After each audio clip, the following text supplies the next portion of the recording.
The New Jersey Devils are fighting to make the playoffs without Jack Hughes. Can they get it done? Trey Matthews of Locked On New Jersey Devils joins us to discuss that and more next on today's Locked On NHL podcast.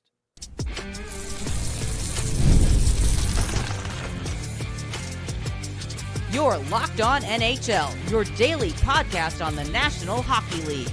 Part of the Locked On Podcast Network, your team every day. Gil Martin here, and welcome everybody to the Monday edition of the Locked On NHL podcast, part of the Locked On Podcast Network, your team every day.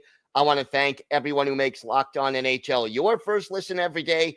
Don't forget to subscribe on YouTube or wherever you listen to podcasts so you get new episodes as soon as they drop. This episode is brought to you by Monarch Money. Take control of your finances with Monarch Money. Use code LOCKEDONNHL at monarchmoney.com for 50% off your first year. It is my pleasure to welcome back to the show the host of Locked On Devils, Trey Matthews. And Trey, a challenging time right now for the Devils. They've been in a good position most of the season, but now in the stretch run for the playoffs without their best player, Jack Hughes. What are the keys to this team overcoming this big loss?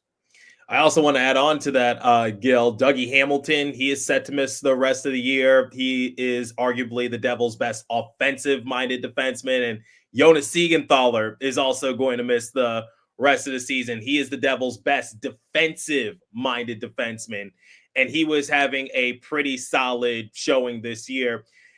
Losing all three of those players is a big blow for more reasons than one. And now you see a situation where the Devils lost their star player in Jack Hughes for the second straight year, where he has to get season-ending shoulder surgery. So the circumstance is unique, because you would think with how negative people have been talking about the Devils, you'd think that they'd be out of the playoff hunt or that they're in preparation for the offseason. Well, that's not really the case. They're still third in the Metro, and they have a few points to play with. Not many, but a few.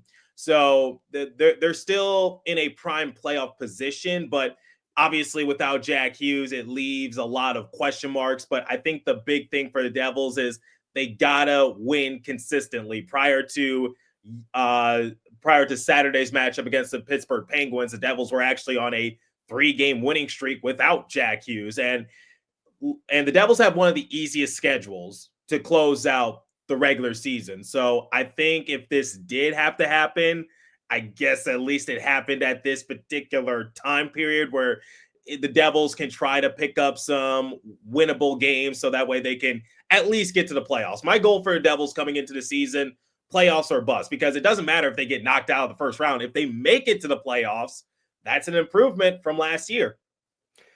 You mentioned the three key players who are out of the lineup. Who are some of the guys that need to step up? I mean, you can't pick up all of the slack most likely, but who needs to step up to get this team to the promised land? There's a couple players that come to mind. The first is going to be Jesper Bratt, because he is going to be the one in which the Devils rely heavy when it comes to points. And he actually just tied Scott Stevens' single season assist record. Scott Stevens had 60 assists that was back during the 1993-1994 season, which was the franchise record for most assists in a single year. Jesper Bratt just tied that, and with plenty of games remaining, knock on wood, as long as he stays healthy, Jesper Bratt's going to break that record. So there's that. And also Timo Meier. Some people are a little divided when it comes to Timo Meier. They want the same production that he put up with the San Jose Sharks. But the thing is like when Timo Meier is out there, when he's chugging down that lane, he's creating a lot of good offensive attempts for New Jersey. So I'm going to look at Timo Meier. And then on the defensive side of things, I'm going to look for Jack's little brother, Luke, because Luke has actually been having a pretty good year offensively and defensively. He's elevated his game in more ways than one, and he's going to have to take a lot on his shoulders, because now he is going to be the one in which the Devils rely on to create offense on the back end. So I'm looking at Luke Hughes to elevate the Devils on the blue line. He did it during the playoffs a couple years ago when Ryan Graves went down with his respective injuries. So I think those are the players that come to mind and of who needs to elevate their game now that we're missing some key guys.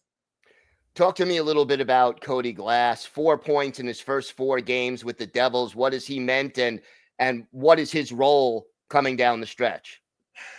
The thing about Cody Glass is, like, if I'm being completely honest, this kind of production is not sustainable for a player of his caliber. But I'm glad that he's fitting in with the Devils. The main goal for Glass is to give the Devils more depth. That was the name of the game heading into the trade deadline, and he was traded away from Pittsburgh in exchange for Chase Stillman, Max Graham, and a 3rd-round pick in the 2027 draft. So basically, the Devils traded away a few years ago. Since you cover the Islanders, I'll jog your memory. The Devils essentially traded away Kyle Palmieri and Travis Zajac for Cody Glass now a few years later, if people could put the dots together. But the thing for Cody Glass is that he's brought primarily to give the Devils some more offensive production on the bottom 6, which has been one of their biggest Achilles heels. But like I said, I'm not expecting for Cody Glass to be a point per game player, because I don't think that's in his repertoire. But I'm glad that he's fitting in nicely with the Devils. He's been very impressive.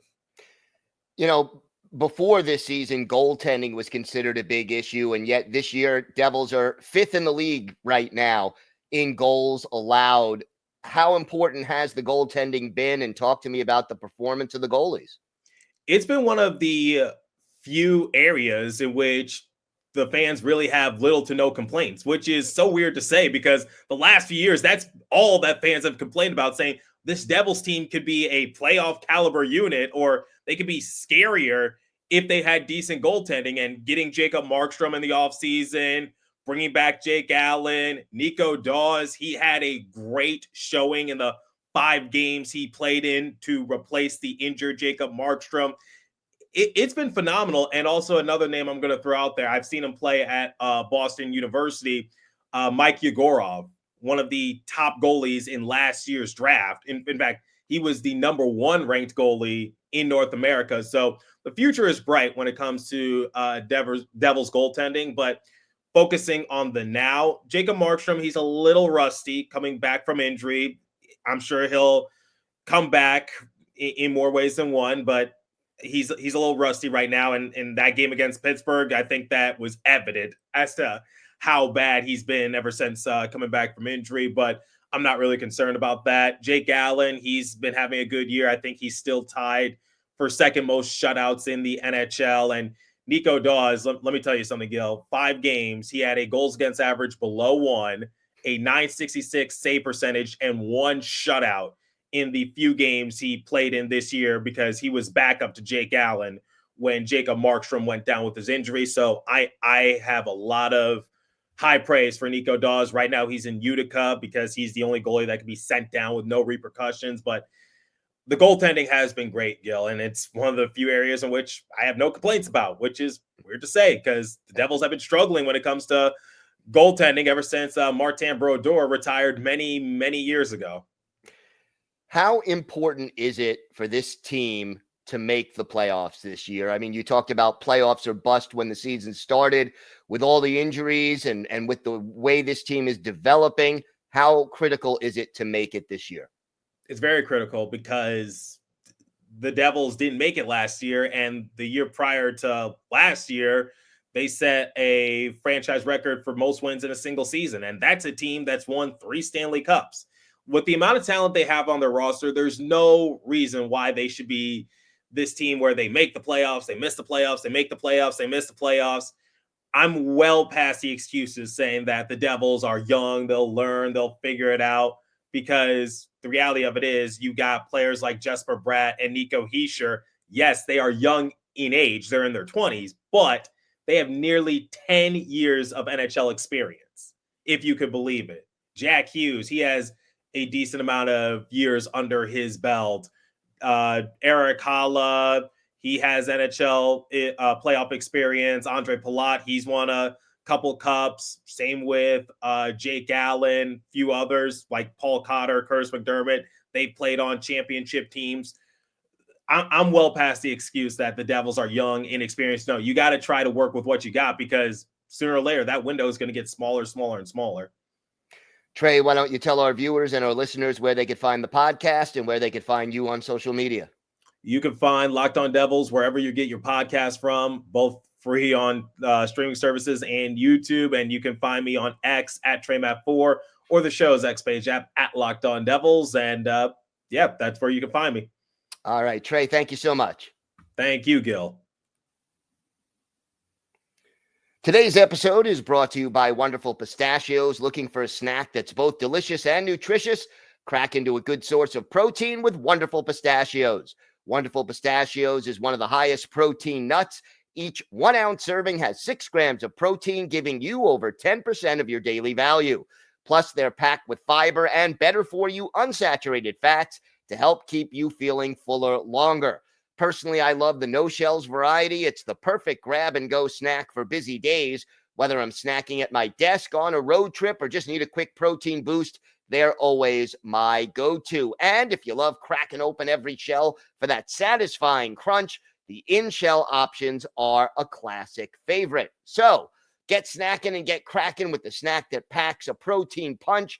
Visit wonderfulpistachios.com to learn more. That's wonderfulpistachios.com.